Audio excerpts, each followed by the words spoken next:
sa dugo ng Panginoong Yesus, nagkaroon tayo ng matutusan ng kalinisan. Hindi lamang na tayo tinubos, hindi lamang na tayo niligtas, kundi binigyan niya rin tayo ng ilaw sa ating buhay. So hindi po tayo lalakad sa kadiliman dahil kasama natin ang Panginoon. So palakpakan natin ang ating Panginoon Diyos. Sa ating prayer, ibigay ng Panginoon. At dahil po sa kalinisan at sa dugo ng Panginoong Yesus, lahat po nalalapit sa ating Panginoong Yesus upang sumampalataya at isuko kanyang buhay, binibigyan niya ng panibagong kulay ang buhay. So, at Diyos na po nakakasabayan. Mga minamahal na kapatid, hindi lamang po yung kulay at buhay ng tao ang binabago ng Diyos, kundi ultimate transformation.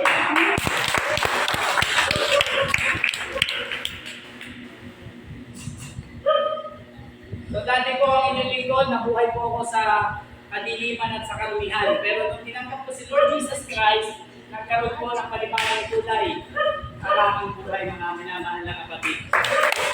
Hindi lamang po binibigyan ng mga kulay ng Diyos ang buhay ng isang individual na sumusuko sa Diyos, kundi mga minamahal na kapatid. Sabi ko nga po sa inyo, ultimate transformation, hindi lamang po kulay, kundi sobrang kulay ng Diyos. So dahil lang po yan sa Panginoong Jesus. At ang pinagmulan lahat ng ito, ng pagbabago ng isang individual na tao ay ang dugo ng Panginoong Jesus.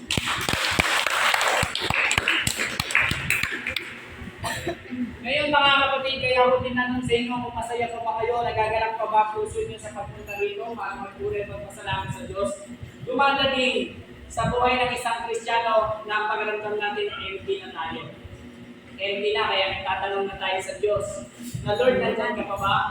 Pero manalig ka kapatid, ang sabi ng Bible, be still, dahil patuloy na may ginagawa ang Panginoong Diyos. Kung problema ka ba, dahil pipit ka ngayon, magtiwala ka sa Diyos. Siya ang provider mo.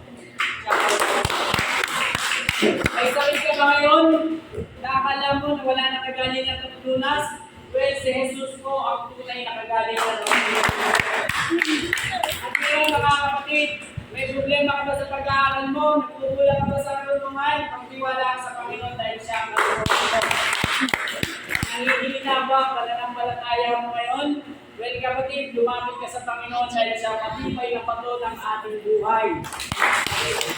At hindi ko lahat mga kapatid, still, dahil hindi ka pababayaan ng Diyos. Siya nakako na hindi ka iiwan, hindi pababayaan man. So, magpagawa lang sa Panginoon.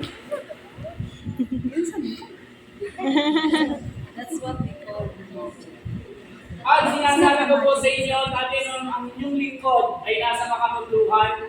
So ang halaga lang po ng aming buhay at nagamit lang ang buhay ko sa kakahabol sa maliit na halaga. So napakaliit na halaga na pinaglagawan ako ng maliit na halaga niya dahil the more na pinagdag ko siya, the more na nawawala. So pinasusunod lang ako ng mundong ito para lang sa maliit na halaga. So paikot-ikot lang ang aking buhay. Hindi ko napapansin yung halaga na hinahabol ko, napakaliit lang pala kumpara sa halaga na ibinigay sa akin ng Panginoon. So yan po ang pagmamahal ng Diyos sa bawat isa sa atin.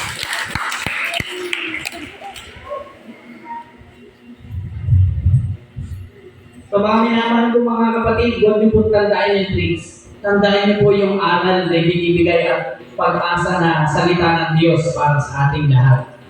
So mga minamahal, nandito po ang inyong kapatid sa kabisayaan ngayon dahil pinagkaloob lamang po ito ng Diyos at ito po ay sa pamamagitan ng pagpapakita ng vision sa aking pastor at nariyan po ang kanyang may bahay. So ako po yung magpapakilala sa inyo at pati yung kanyang isa-isang anak at nandiyan din po yung kapatid ng aming pastor. So ako po ay 40 years old, pandalawa sa apat naman kakapatid at 2018 po ako tumanggap sa Panginoong Diyos. At ngayon po, narito ako sa inyong harapan dahil sa habag at grasya naman po ng Diyos. Wala na pong iba.